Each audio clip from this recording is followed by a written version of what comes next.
नमस्कार मित्रों, अक्सर ये बात कही जाती है कि लेखक की ज़िंदगी में सिवाय कलम के, या आजकल आप थोड़ा सा कलम को चेंज कर लीजिएगा, माउस के अलावा बाकी ज़िंदगी में और कुछ ज़्यादा एक्टिविटीज़ नहीं रह जाती।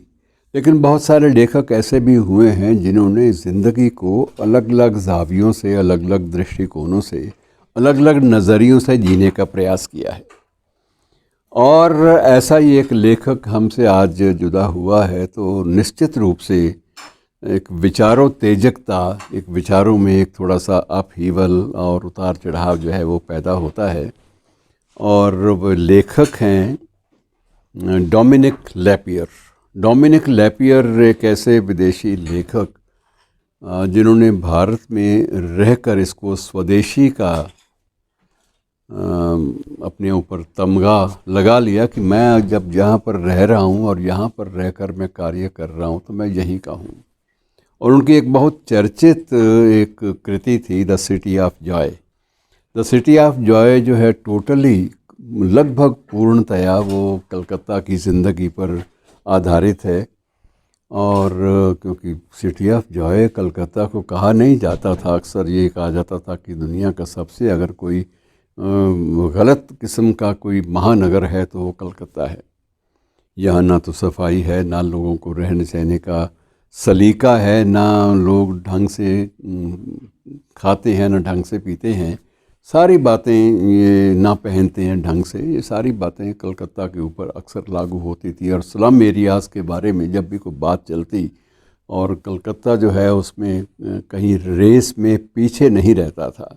जहाँ धारावी की बात चलती थी वहाँ कलकत्ता की बात भी, कलकत्ता के जो स्लम्स एरिया हैं उनकी बात भी चलती थी। दिल्ली के स्लम्स एरिया, ये तीनों महानगरों के जो स्लम्स हैं उनमें कुल मिला के ये कहा जाता है कि कलकत्ता शिखर पे आता था। और उसको सिटी ऑफ जॉय के नाम से अपनी कृति में उस शहर को जीना, ये एक बहुत बड़ी बात थी। और उस बात के लिए इनको बहुत ज़्यादा सम्मान भी मिले।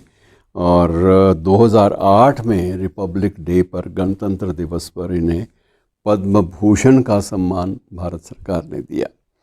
इसलिए कि क्योंकि इनकी जो कृतियों में मूल रूप से भारत ऐसा रच बस गया था कि इनकी किसी भी कृति को भारत से काट कर या भारतीय परिवेश से काट कर देखना मुमकिन नहीं हो रहा था। फ्रीडम एट मिडनाइट की जब भी चर्चा होती है उस वक्त ये दो लेखक कम पत्रकार कह सकते हो कि पत्रकारिता और लेखन, क्रिएटिव राइटिंग, दोनों का मिश्रण रहे। दो लेखक जिन्होंने उसको बिल्कुल ही अलग ढंग से प्रस्तुत किया द फ्रीडम एट मिडनाइट के माध्यम से, जो भारत पाक विभाजन की जो विभीषिका थी उसको जिस रूप में इन दोनों ने मिलकर प्रस्तुत किया वो अद्भुत है। और आज भी जब कभी विभाजन की बात चलती है तो सर्वाधिक मानवीय दृष्टिकोण इस पुस्तक के बारे में, द फ्रीडम एट मिडनाइट के बारे में माना जाता है। डोमिनिके लैपियर भी कहते हैं, कुछ लैपायर भी कहते हैं, अलग अलग उच्चारण अपने अपने देश के हिसाब से होते हैं। इसके बारे में थोड़ा सा और जान लें कि शुरू में जब इसने कोलकाता में अपनी ज़िंदगी आरंभ की तो इसको सबसे पहले मदर टेरेसा का जो काम था उसने बड़ा प्रभावित किया, बहुत ज़्यादा। और मदर टेरेसा ने जब इसकी जो कृतियाँ थी उनको देखा, पलटा, तो उन्होंने कहा कि तुम बड़े अच्छे ढंग से यहाँ की ज़िंदगी के बारे में और यहाँ के उपेक्षित वर्गों के बारे में बहुत कुछ लिख सकते हो। तुमने इनको करीब से देखा है और तुम निश्चित रूप से यदि मेरे इस प्रयास में कुछ मेरी मदद कर सको तो बहुत अच्छी बात होगी। तुम एक फ़िल्म का निर्माण करो, उस पर जो भी खर्चा आएगा वो जो हमारी सिस्टर्स ऑफ चैरिटी है उसमें हम लोग योगदान तुम्हारे लिए एकत्र करेंगे। क्योंकि हम लोग अपने रूप में अपनी संस्था की ओर से कुछ भी किसी प्रकाशन के लिए खर्च नहीं कर सकते, लेकिन जो हमसे प्रभावित बड़े लोग हैं, जो हमारे डोनर हैं, हम उनसे प्रार्थना करेंगे, उनसे रिक्वेस्ट करेंगे कि इस आदमी की मदद करो। ये आदमी क्रिएटिविटी के माध्यम से हमारे उद्देश्यों की पूर्ति कर सकता है। और मित्रों, सबसे बड़ी बात आप देखिए कि एक लेखक जो कलम का धनी है या माउस की क्लिक का धनी है, वो कितना ज़्यादा फर्टाइल, कितना ज़्यादा एक सृजनशील सिद्ध हो सकता है, इस बात का अंदाज़ा आप इस व्यक्ति की ज़िंदगी से लगाइए। और 91 साल की उम्र में इसने अंतिम सांस ली है। और इसने एक फाउंडेशन जो थी 1980 में स्थापित कर ली थी पति पत्नी ने मिलकर, और इन्होंने गंभीर बीमारियों से, रोगों से तड़पते हुए 9000 बच्चों को मौत के मुंह से निकाला था। ये ऑन रिकॉर्ड चीज़, सारी की सारी चीज़ें सामने आती हैं।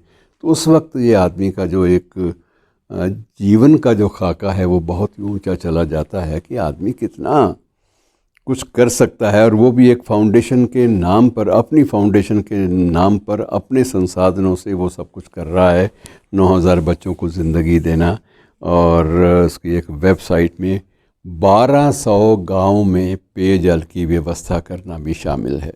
1200 विलेजेस, एक पूरी की पूरी सरकार लग जाती है कई बार 400-600 गाँव को शुद्ध पेयजल देने में, लेकिन इस व्यक्ति ने अपनी फाउंडेशन के माध्यम से 1200 गाँव में वह भूमिका निभाई जो आमतौर पर सत्ता के तंत्र में से निभाई जाती है। निभाई तो नहीं जाती लेकिन घोषित की जाती है, दावेदारियां होती हैं। लेकिन इस फाउंडेशन ने, डोमिनिके लेपियर की फाउंडेशन ने ये काम कर दिखाया, और पति पत्नी दोनों इस दिशा में निरंतर लगे रहे।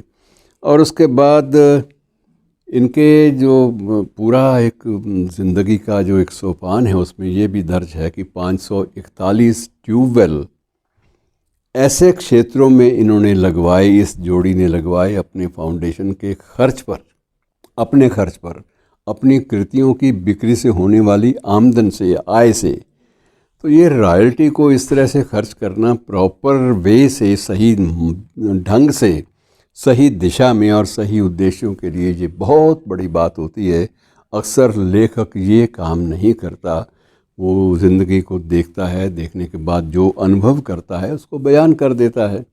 लेकिन लोगों की ज़िंदगी को बदलने, अपने पात्रों की, लोगों की क्या, अपने पात्रों की, उन्हीं पात्रों की जिन पात्रों के बारे में इसने पुस्तकें लिखी, उन्हीं पात्रों की ज़िंदगी में एक रचनात्मक भूमिका निभाने के लिए इसने एक संकल्प लिया, और उस संकल्प की धारा में एक फाउंडेशन बनी, पति पत्नी ने मिलकर बनाई और अपने ही धनराशि से बनाई, और इतना ज़्यादा व्यापक काम किया कि बड़ी बड़ी NGOs, बड़ी बड़ी संस्थाएं भी कर नहीं पाती। 541 मित्रों ट्यूबवेल खुदवाना और उनको वर्किंग में ले आना, उनकी क्रियाशीलता उनमें पैदा कर देना, और उनके माध्यम से हज़ारों लोगों को, हज़ारों ग्रामीणों को, शोषित लोगों को, और शोषित के अलावा जो आप कह सकते हैं कि जो वंचित हैं, जो डिप्राइव्ड हैं, उन लोगों को पेयजल जो है वो नसीब इन्हीं के माध्यम से हुआ।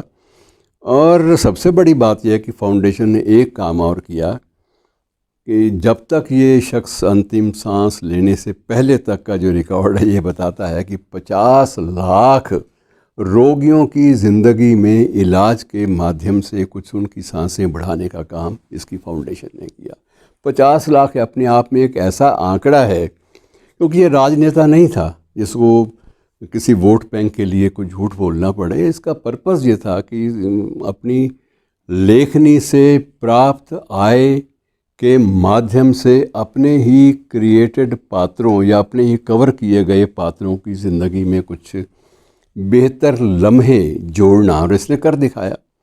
तो ये एक बहुत बड़ी बात है कि आप 50 लाख से भी अधिक, 50 लाख से भी अधिक रोगियों की सहायता ऑन रिकॉर्ड आप अपनी संस्था की ओर से, अपनी फाउंडेशन की ओर से कर रहे हैं। जन्म मित्रों इसका फ्रांस में हुआ था, ये एक ऑन रिकॉर्ड बातें हैं। और उसके बाद अपने जुनून के लिए वो मुख्य रूप से कोलकाता ही आ गए, और वहीं पर इन्होंने अपनी शोध की यात्रा, रिसर्च की जो प्रोजेक्शन थी वो प्रस्तुत करनी आरंभ की। और धीरे धीरे मदर टेरेसा के साथ भी काम किया। मिशनरीज़ ऑफ चैरिटी में भी इनका योगदान काफ़ी ज़्यादा रहा। और इनकी जो फिल्म मदर टेरेसा पे इन्होंने बनाई थी वो भी बड़ी लोकप्रिय रही, और उसके लिए भी एक पुरस्कार है फ्रांस में, ह्यूमनिटास जो अवार्ड है वो भी इसी को उसी अपनी प्रस्तुति पर मिला था। तो इतना कुछ जो व्यक्ति अपनी कलम और उसकी सेलुलाइट की कमाई से जो इतना बड़ा प्रोजेक्ट अपने हाथ में लेके ज़िंदगी जीता है, उसे आप जस्टिफाइड लाइफ, पर्पसफुल लाइफ अर्थात सार्थक ज़िंदगी कह सकते हैं। शुक्रिया।